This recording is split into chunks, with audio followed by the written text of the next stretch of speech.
G'day guys, I'm Totally Zoo and welcome back to the channel. So today we're taking a little break from Wirradale Zoo and we're going to be looking at my wish list for Planet Zoo 2. So right out the bat, I'll just say that we have no official confirmation that Planet Zoo 2 is going to be coming out, and we also have no confirmation that support has ended for Planet Zoo 1. So I'm still definitely crossing my fingers that we have another DLC or two still to come, but it does seem very likely that Planet Zoo 2 will come out, and I have a few things that I really want to see in that game. So for this video, I'll be going over the key things that I would like to see. I'd also love to hear the things that you want, so let me know in the comments below. As for the list itself, this is definitely not an ordered list. These are just the things that I want to see.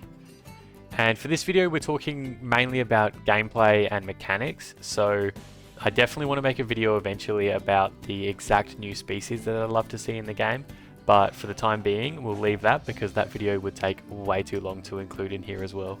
So let's jump straight into it. And we'll get things started with probably the most talked about topic, which will be the species. So to sum it up, I ideally want to see every single species from Planet Zoo 1 return in Planet Zoo 2. I'm actually quite comfortable with some of those species returning as DLC. The issue that I have with omitting certain species is that there's just no way of knowing which species will be omitted, and fundamentally, no matter what species is omitted, someone is going to be missing one of their favorite animals in the game, so I would love to see them all added eventually. Now, for myself, I wouldn't mind if they took a step back from some of the subspecies, and for example, the West African lion just became the African lion, and the Himalayan brown bear maybe just became the standard brown bear. I wouldn't mind that, but I wouldn't be upset if they kept it as is. So one thing that's sorely lacking in Planet Zoo is the options for birds, and that is largely because the game doesn't really support flying birds. So while I would absolutely love to see that, I don't have this high on my wish list purely because I think it's just about a guarantee that it would be in the game. It would probably be the major selling point of that game. When it comes to aquariums, I would definitely be quite happy with more fully aquatic species, but it wouldn't be my number one thing on the wish list. Certainly when I go to the zoo, I don't really expect to see fully aquatic species very often, so while it would be really cool to have, it's not exactly the first thing I think of when I think of going to the zoo. Next on the list, I want to talk about the changes in gameplay that I'd love to see. And right off the bat, the first and most important thing that I want to see is major improvements in game performance. So basically, I don't want the game to be lagging. At the moment, we have 210 species in the game, and it is borderline impossible to actually have a zoo that hosts all those species because the lag that it causes is just unbearable. So I would love to see improvements in that. I know that Planet Coaster 2 improved a fair bit of performance, but I think for me this is one of the major reasons why Planet Zoo 2 would be an improvement on Planet Zoo 1. Now next up, when it comes to building, there are a large number of changes I'd love to see, and some of them are a little bit more technical. So item scaling is something that a lot of people have talked about. I wouldn't mind scaling, but I'd probably just prefer a larger number of small versions of items, so 50 centimeter pieces and small pieces of metal, small pieces of wood, all that type of thing. They go a long way because those small pieces get used in very many options.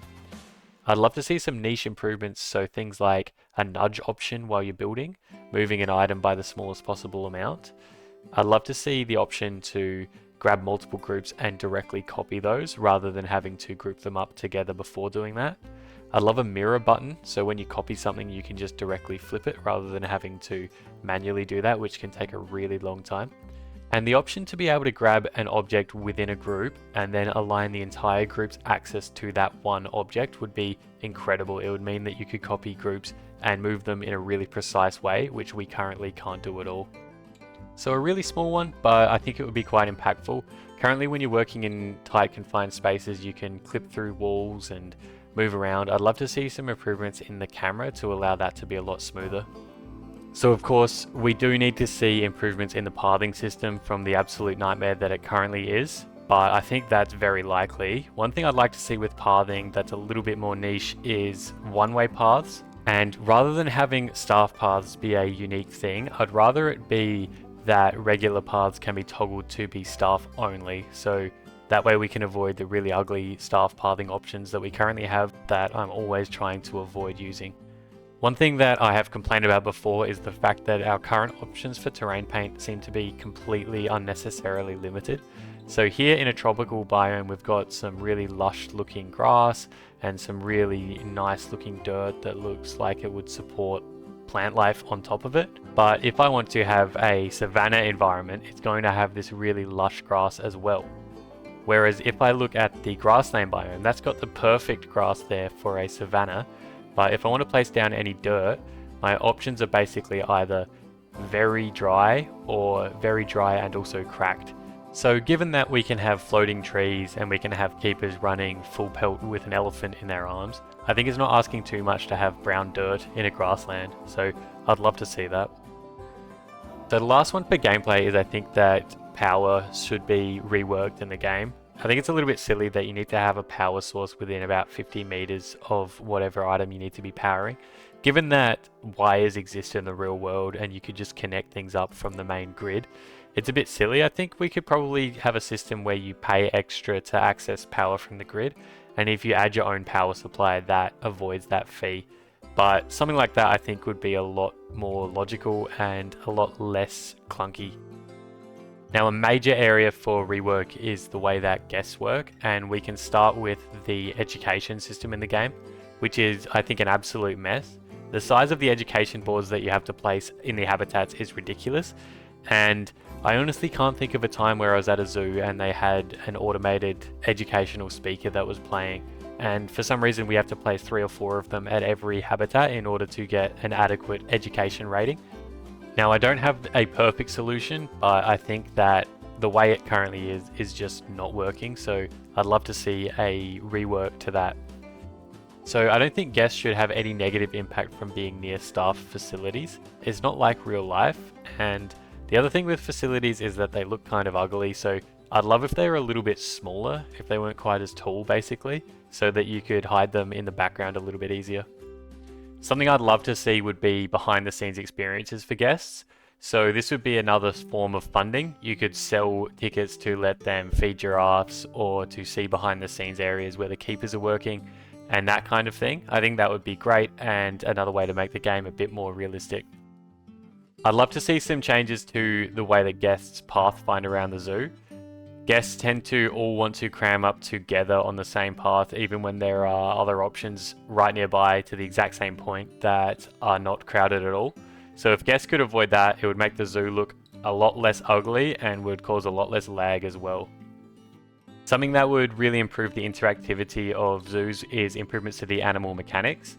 And we can start by talking about the hitboxes that the animals have and their ability to pathfind. So the bison here can't enter that backstage area despite having plenty of space, and they can't go anywhere near these feeders that I've placed because they are so limited by their large hitboxes. So obviously something that we see a lot in Planet Zoo is having to have massive wide open entrances to let animals through, and it really detracts from the experience. So something I'd love to see improved would be tighter hitboxes on them. I think there's a very clear reason why we don't have many primates in the game and why animals like the coati are still not added, and it's because climbing is really difficult for Frontier to work with. So personally, I really want to see changes to the climbing system. I don't know exactly what those changes have to be, but I want to see some system rework for that to allow it to be a lot easier for them to add future climbing animals and make that a bit more of a fair representation to primates and other climbing animals relative to what we see from other species. Just a brief one. I know I said I want to see a return of all the old animals. The only thing I'd add to that is that I think a few of them, notably the lion, are going to need some visual reworks as well. I absolutely love the way that exhibits work in this game. They add a huge dimension to the gameplay, but there are some limitations, notably the lack of options with the sizes of exhibits. So currently having 4x4x4 meters as the only option is a bit ridiculous to have a 64 cubic meter case for a handful of cockroaches. So if we could add more options to sizing, potentially, for example, for the cockroaches, you could have a 0.5 by 0.5 and a 1x1 meter case. And for some of the larger snakes, you'd need maybe a 8x4 and an 8x2 meter option or something along those lines. I'd also like to see at least 2 options for each of the case layouts, and that would be a massive addition and make exhibits so much better in this game. Some of the restrictions that we see from the Zoopedia, notably for the terrain and foliage requirements, are way too tight for some of these animals. In this case, we've got a tree that is not in the exhibit but over to the side, but because a few of the leaves stick over the edge, the crocodile is upset. So I'd love to see some of the restraints loosened based on the native continent that the plant life comes from, and also a little bit looser on the native biome as well as a few changes to the restraints on the terrain paint, which tend to be way too tight. In a very similar vein, the way that stress is calculated is really over the top. So there are times where animals have all sorts of options to avoid the heat and also to avoid stress from being seen by guests, but they just simply don't use it. So you end up in a situation where the best thing that you can do is just completely hide the animal from the guest's view, because the animals don't have the AI to actually avoid being looked at, which kind of defeats the purpose of building a zoo. So if they could improve those mechanics, whether it's by improving the AI or just by reducing the impact of stress, that would be amazing as well. The last one I want to talk about here is just having an automated system to remove animals from the zoo when they grow up.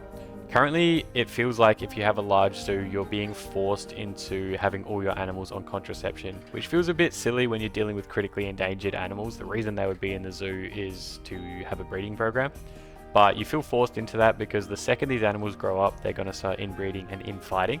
And if you have a large zoo like this, you're going to be spending just about every waking second making sure the animals stop fighting, as opposed to actually building the zoo and having fun. So it's a bit silly. I'd love to have a system where once they grow up, they get moved to the animal storage system, and then you can make decisions from there. Alright guys, so that's a long list. It's not fully comprehensive, but it covers most of the major points that I'd like to see in Planet Zoo 2. Do you agree with what I've said? Is there anything you disagree with? And is there anything that you think I missed? Let me know down below. I'm sure there will be plenty of things to include. If you enjoyed the video, I do release Planet Zoo videos weekly, so consider subscribing. But either way, thanks for watching and have a good one.